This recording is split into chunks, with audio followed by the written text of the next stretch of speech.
Well, let's go ahead and get this question out of the way. Most people associate guys in the Army with the 23-year-old kids you're talking about. What are you doing training 43-year-old guys that have been trained previously?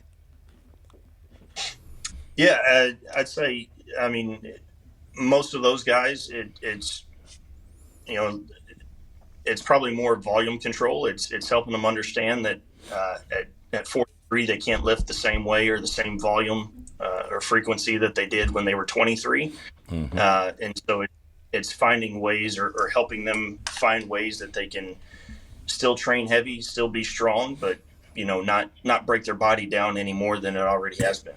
Well, that's probably a reasonable thing to communicate to them. Uh, the older we get, the more important the concept of the minimum effective dose becomes, and so they've got to go. They've got to go heavy enough to constitute a strength stimulus. But if they add a bunch of sets across and stuff to that, then a 43-year-old guy is not going to be able to recover from all that. And Yeah. I struggled with that for years, thinking, well, God, I've got to do all three sets today, you know. But no, I really didn't. I really didn't, in fact, need to do all three of those sets. So, how do you structure the training for these people? Are the 23s and 43s getting a different program, or is this all barbell based stuff like we do? Yeah, no, I think a lot of that just depends on the individual. Some of the 43-year-olds. I mean, definitely, uh, it's probably more uh, almost kind of therapy or counselor in a sense of getting them to understand that maybe a belt squat isn't so bad after all. It's a way they can still get some of the volume and not put all that load on their back.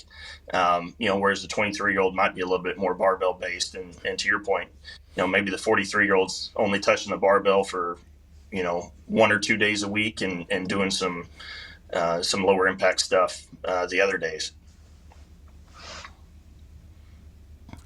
Yeah, assuming these guys are coming to you at the age of in their 40s, they're high performers, right? And I guess all the guys you're dealing with are going to be high performers. But what is the what's the main difference? You've already said reducing volume, exercise selection. But what's the main difference in terms of how those trainees are handled, how you're approaching their training, and how they respond to their training? Uh, yeah, I think, yeah, I mean, for me, the older individuals, it's really understanding kind of what their history is in terms of injuries and that sort of thing. And uh, how much they're willing to be. Um, you know, there's some guys that say, "Hey, I'm going to live and die by the barbell," and there's others that might be willing to accept a safety squat bar. So, um, and then I'd say probably the biggest thing is starting to introduce maybe some unilateral work to some of those older individuals and how, again, to Rip's point, minimum effective dose maybe on the bigger lifts, and then they can kind of get some of that volume through some unilateral work or multi-directional work, be it step ups or lateral lunges. Again, just to kind of address some of those limitations that they built up that, 15, 20 year, not only 15, 20-year career, but also, the 15, 20 years of training the same way that they've always trained. I think an interesting thing to talk about might be the. I mean, these are you coming at this from the strength and conditioning world specifically, or were you active duty military as well? No, I was not active duty, so strictly strength conditioning. Yeah. So the interesting thing might be to talk about, you're hired on as a strength and conditioning coach. What are your instructions? What's your objective with these guys? And what does when you're are you working with them individually? Or are you working with groups? What does that look like? Yeah, it's I mean it's the whole spectrum really. I mean we get young individuals that come in that are building up for certain schools and certain jobs.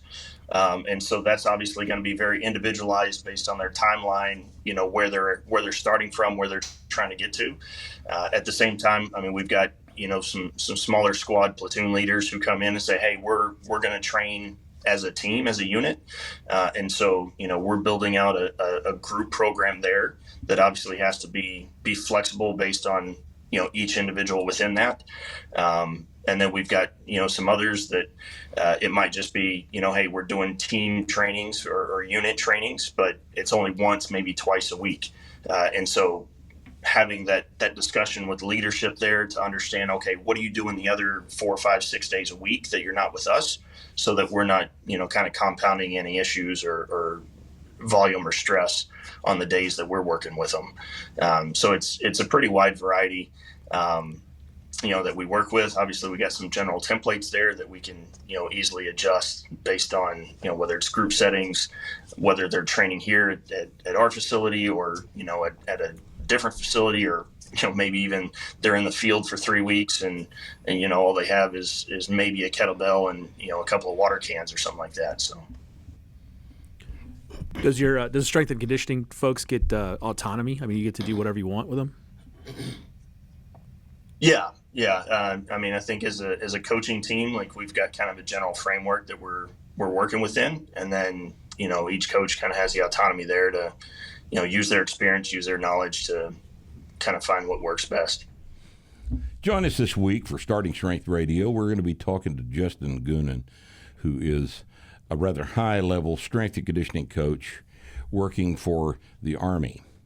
And we're going to talk to him about their approach to strength and conditioning in high-level outfits in the Army. Be with us this Friday on Starting Strength Radio.